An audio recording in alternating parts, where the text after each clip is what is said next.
All right, let's talk about hormone optimization a little bit. Hormones are biochemical messengers that induce action. So if you have a really high sex drive, it's because there's a hormone that's predicating that. It's giving you the message. If you handle stress really well, it's because your DHEA levels are great and your DHEA to cortisol level is on point. It means you have a healthy cortisol curve too. You wake up with fairly high cortisol. That's what gets you out of bed, ready to take charge of your day.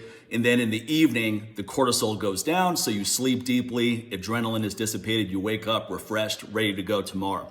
So when your hormones are optimal, you're firing on all cylinders. You're fucking killing it in the gym. Your sex drive is through the roof. Your mood is on point. Your drive to do everything, to live life fully, comes through. Now, when men get older, and men and women get older, a lot of times you accept a certain level of decline. And some will say, oh, it's inevitable. Fuck that shit. I don't believe it's inevitable. Let me start right there. I don't believe that I'm gonna get weaker as I get older or I'm gonna fall apart. I'm fucking 47 now and I can deadlift 600 pounds. So fuck that shit. Fuck that pussy ass shit. Don't fucking tell me what my life is gonna be like. Oh, wait till you get to my age. Fuck your age. I'll fucking smoke your ass when I'm your age. You won't bother fuck you. You won't be alive, but if you were, you'd be like, oh shit, he did it right. So let's not use age as an excuse. What happens is hormones decline from stress, poor diets, aging process, too much inflammation, whatever you want to say, right? Levels go down. So you have to take measures to keep things optimal. Now, men tend to overly fixate on testosterone. Women tend to focus on progesterone or estrogen, not to the extent that men focus on testosterone though. And testosterone is extremely important. Without optimal levels of testosterone, you're not gonna feel your best. Forget about getting stronger. You can get strong without having optimal levels of testosterone, but you're not gonna feel good. Your sex drive is not gonna be on point. You're not gonna feel great. Interestingly enough, if your estrogen level goes too low, now this is for men in particular, you will have serious erectile dysfunction and no sex drive whatsoever. So estrogen is not something you want to take down to undetectable levels. It's actually better to have a little bit too much estradiol than not enough. I can promise you that your mood is going to be fucked up. Your cholesterol levels are not going to be on point. So it's all about creating a balance. That's what hormone optimization is. It's not about taking one as high as possible and then lowering another one, taking another one as low as possible. It's about creating the optimal balance for you. And that's going to be different for each person.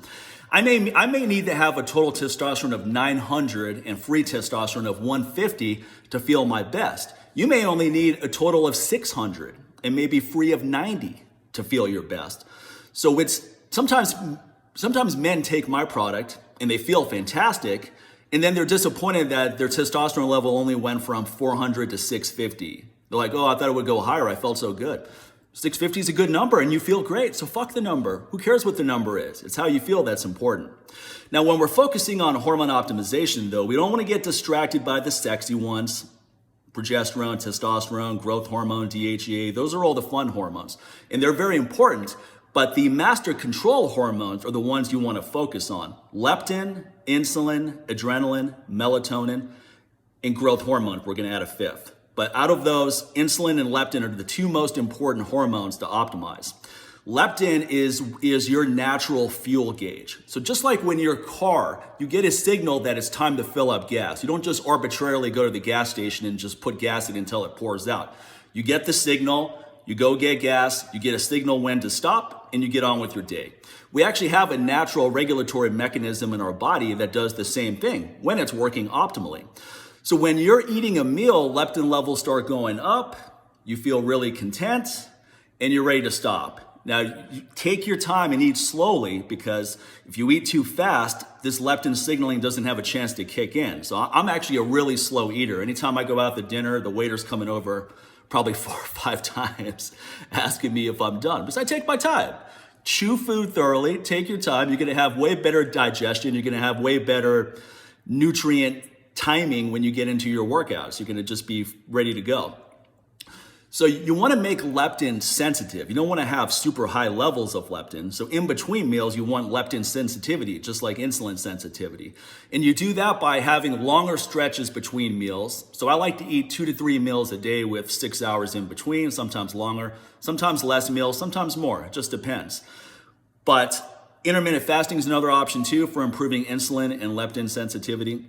I don't prefer intermittent fasting for what I like to do, a lot of heavy weight training, because I find that just going into Lifting heavy deadlifts is daunting enough as it is. Going in with an empty stomach, that's just, I like to have a meal maybe 2-3 hours before. But a day like today where I'm just gonna go skateboarding, I'm gonna have fun, I'm gonna go play cards, I don't need to eat that much today. I'll wait until dinner. So today I'll do some intermittent fasting. But any kind of fasting improves insulin sensitivity and leptin sensitivity. And it improves some growth hormone release too. It's not gonna be pronounced enough to have a noticeable benefit, but anytime these optimal hormones start going up, or these beneficial hormones start going up, you're gonna have benefits that you may not be aware of. All right, insulin, just like leptin, you optimize it the same way. These are both brothers of hormones. They're both equally important. Insulin is actually the most anabolic hormone that we produce. It's way more anabolic than testosterone or growth hormone. So when you have optimal levels of insulin, you're driving nutrients into the muscles, cells, the liver. When you have really poor insulin sensitivity, you accumulate glucose in the bloodstream and you're not getting as much nutrition into the muscles, cells, and liver. So you improve insulin sensitivity by longer stretches, cut out all the crappy foods, all the refined sugars, eat low glycemic meals, have a balance of protein, fat, carbs at every meal. Doesn't have to be perfect, but just make sure you get all 3 macronutrients at each meal.